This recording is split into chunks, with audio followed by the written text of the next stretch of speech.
Hello everybody, welcome back to my channel. आज का topic है trespass to person. Basically there are three kinds of trespass. पहले trespass to person, then trespass to land and then trespass to goods and conversion.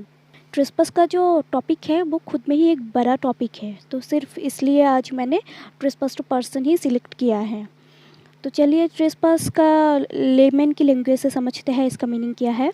Trespass means enter to someone's land or property without their permission। ये तो था general meaning of trespass, बाकी तो आपको screen पे दिख ही रहा है। तो अब kinds of trespass to person देख लेते हैं। पहला assault, second battery, then mayhem and false imprisonment. First one is assault. Assault means आप अपने जेस्टर या प्रिपरेशन से किसी ऑपोजिट पर्सन के माइंड पे अगर फियर पैदा कर रहे हो ना, तो उसे ही असॉल्ट माना जाएगा।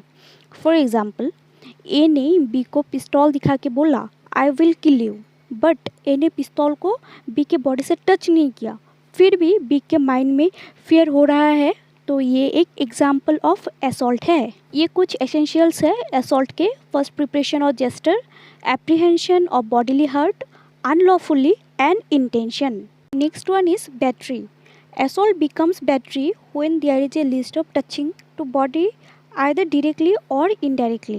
मतलब बैटरी तभी कमिट होगा जब आप किसी पर्सन के बॉडी को डायरेक्टली या इनडायरेक्टली टच कर देते हैं। इसे भी हम एक एग्जांपल के तौर से समझते हैं।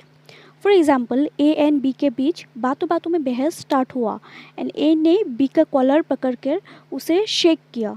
The moment when A touch B's body it becomes battery. Battery के भी एसेंशियल्स को देख लेते हैं। First one is intention, then contact, then no consent and last one is no lawful justification. And yes, battery होने के लिए physical hurt mandatory नहीं है, बस टचिंग इज सफिशिएंट। अगला टाइप है मेयम। हो सकता है आप इस नाम को फर्स्ट टाइम भी सुन रहे हो। ये ट्रेसपास टू पर्सन में फॉल करता है and exam point of view से देखा जाए तो इससे स्कोरिंग में भी फ़र्क आएगा। अब इसका जनरल मीनिंग देख लेते हैं। Mayhem means the most serious personal injuries is called mayhem, and the degree of hurt is higher than the battery. Now let's see some examples of mayhem. First one is disabling of an arm, finger, eye, etc.